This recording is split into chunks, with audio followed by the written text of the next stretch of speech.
కాంగ్రెస్ ప్రజాపాలన విజయోత్సవాలు చేస్తుంటే మహాధరణ వాళ్ళ ఫెయిల్యూర్ అంటే మేము ఎత్తి చూపే ఇది ధర్నా అండి వాళ్ళ ఫెయిల్యూర్స్ అంటే వాళ్ళకి చెప్పాలి కదా. వాళ్ళు తెలుసుకోలేకపోతున్నారు పాపం. మేము ఏదో చాలా గ్రేట్ అనుకుంటున్నారు.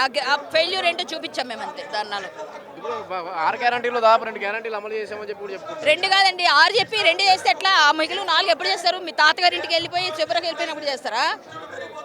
రేవంత్ రెడ్డి ఇటీవల చేసిన కామెంట్స్ కూడా ఉన్నాయి. హిందూ అన్నం పప్పు తినే వాళ్ళకు ఒకరు దేవుడు అని చెప్పి.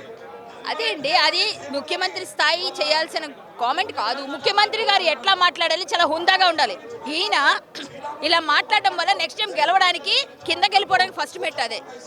అఖండ 2 సినిమాకి సంబంధించి వాయిదా పడింది కదా. ఇప్పుడు ఒక 2 అంటే అది పెద్ద మన ఏమంటారు, సనాతన హైందవ ధర్మం గురించి వస్తున్న సినిమా వాయిదా పడింది.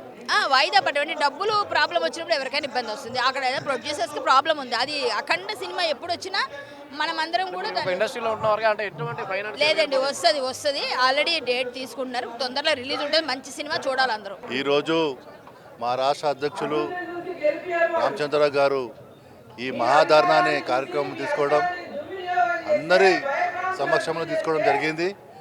ఇది ఏదైతే వ్యతిరేకంగా గవర్నమెంట్ 6 గ్యారంటీలు ఏదైతే ప్రామిస్ చేసిందో అది ఒక్కటి కూడా అమలు చేయలేదు. ఒకటి బస్సు మాత్రం ఒకటి చేసింది, అది కూడా కొట్టుకుంటూ చేసిండు.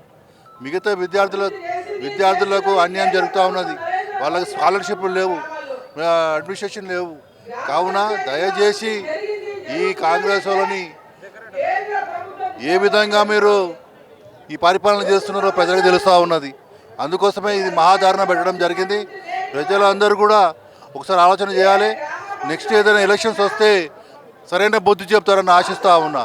ఎందుకంటే ఇవి ఎంత అన్యాయం జరుగుతుందంటే రైతులకు కూడా అన్యాయం జరుగుతుంది. మహిళలకు 2500 పెన్షన్ ఇస్తా అన్నాడు, 1 తులం బంగారం ఇస్తా అన్నాడు. ఇవన్నీ ప్రామిసులు చేసి అందరూ మభ్యపెట్టి రాజ్యం తీసుకున్నట్టు జరిగింది. కావున దయచేసి మరొకసారి చెప్తున్నాం, కాంగ్రెస్ పాలన అతి త్వరలో పడిపోయే ఆలోచన ఉంది. కాబట్టి మేము ఇవన్నీ సమస్యలు తీరేదాకా ఈ ధర్నాలు చేస్తూనే ఉంటాం. దానికి మొత్తం ఇచ్చేయి.